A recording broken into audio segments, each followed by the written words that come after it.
कटेंगे तो कटेंगे।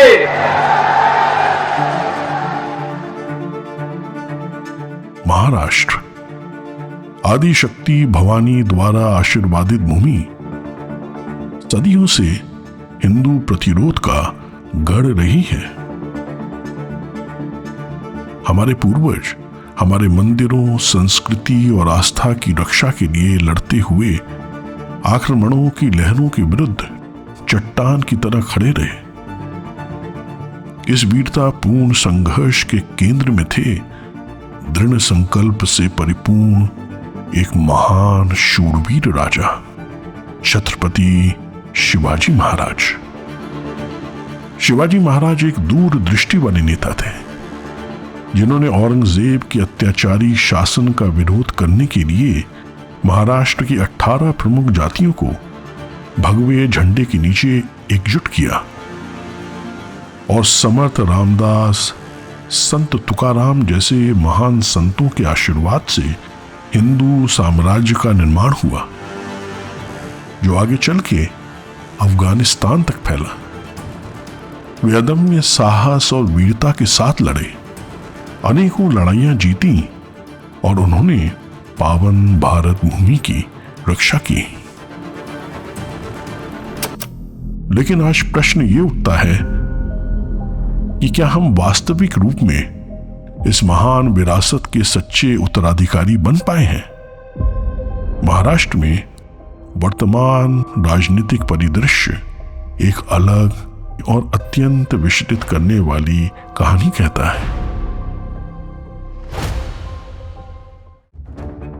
शुक्रवार 8 नवंबर को ऑल इंडिया उलेमा बोर्ड ने कांग्रेस की नेतृत्व वाली महाविकास अघाड़ी एमवीए को अपना समर्थन देने की घोषणा की। और इस वक्त की बड़ी खबर, महाराष्ट्र के चुनावी घमासान में अब उलेमा बोर्ड की एंट्री हो गई है। एमवीए यानी महाविकास अघाड़ी के लिए ऑल इंडिया उलेमा बोर्ड चुनाव प्रचार करेगा। लेकिन यह समर्थन एक डिमांड्स की लंबी सूची के साथ आया। सबसे पहले वे चाहते हैं कि वक्फ संशोधन विधेयक को रद्द किया जाए। यदि ऐसा होता है तो वक्फ बोर्ड, जो पहले से ही महाराष्ट्र में हजारों एकड़ जमीन पर नियंत्रण रखता है, बिना किसी रोक टोक के अपना विस्तार करता रहेगा। महाराष्ट्र में वक्फ बोर्ड जमीन घोटाला मामले में ईडी ने छापेमारी की। खबर है कि वक्फ बोर्ड जमीन घोटाला करीब 8 करोड़ का है। फिर उन्होंने महाराष्ट्र के फंड से 1000 करोड़ की मांग भी की है, जिससे उनके समुदाय के संस्थानों को तो फायदा होगा, जबकि हिंदू हित परास्त होते रहेंगे। वे मुसलमानों के लिए 10% आरक्षण की मांग कर रहे हैं, खासकर पुलिस भर्ती में। कल्पना कीजिए एक ऐसी पुलिस फोर्स की जिसमें बल, कौशल या निष्ठा से नहीं, बल्कि लोगों के मजहब के आधार पर चुना गया है। हम सभी जानते हैं कि विभाजन के दौरान सावरकर और अंबेडकर ने सुरक्षा बलों में इस वर्ग विशेष की बहुलता में भर्ती को लेकर हमें कितना सचेत किया था।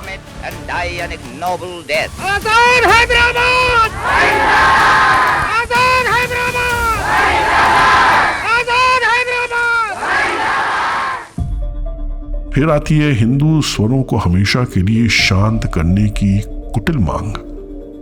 उलेमा बोर्ड चाहता है कि नितेश राणे और रामगिरी महाराज जैसे लोगों को केवल हिंदू हित में बोलने पर जेल भेज दिया जाए, जबकि हिंदू प्रतीकों का मजाक उड़ाने वाले और शिवाजी महाराज की विरासत का अपमान करने वालों पर कोई कार्रवाई न की जाए। कितने वही हर 8 दिन में एक नया पैदा हो जाता है। गणेश थे, वो थे, महाराज मैं क्या बोलूं, कैसे कैसे नामा है। ये मुबारक महफिल में वो मनुष्य नामों को लेके खराब करना नहीं चाहता।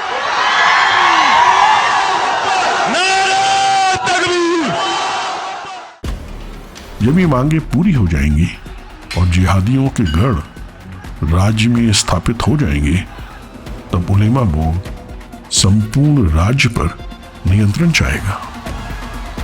और इसी उद्देश्य से उन्होंने आरएसएस पर प्रतिबंध लगाने की मांग की है।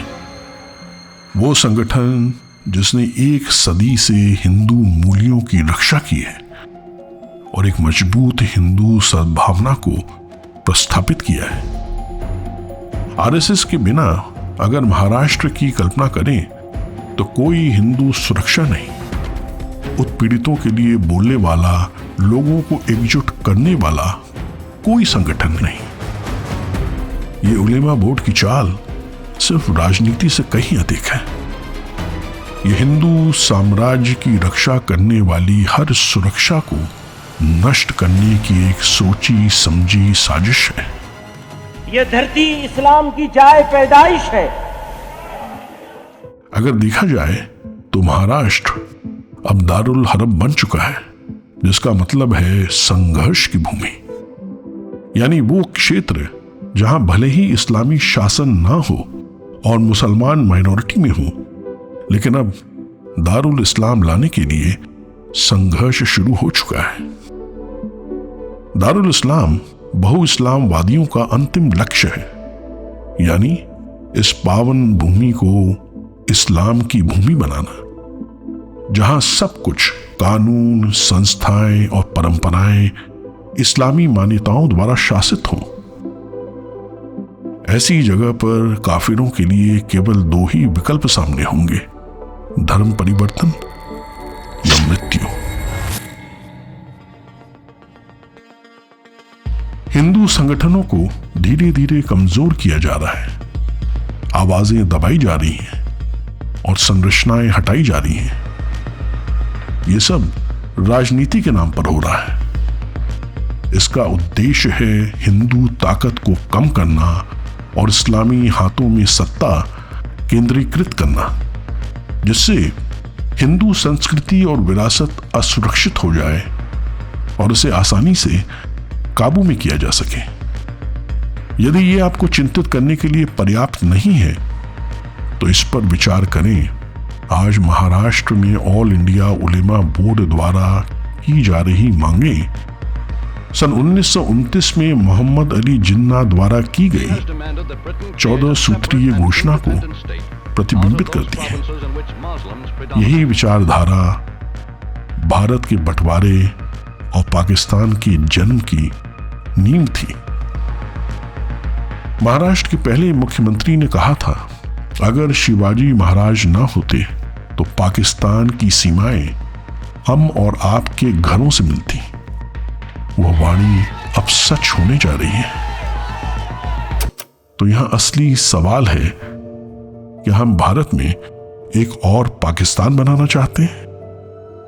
जब आप मतदान केंद्र में प्रवेश करेंगे तो आपके सामने बस दो ही विकल्प होंगे कि क्या आप शिवाजी महाराज के साथ खड़े हैं या औरंगजेब के साथ।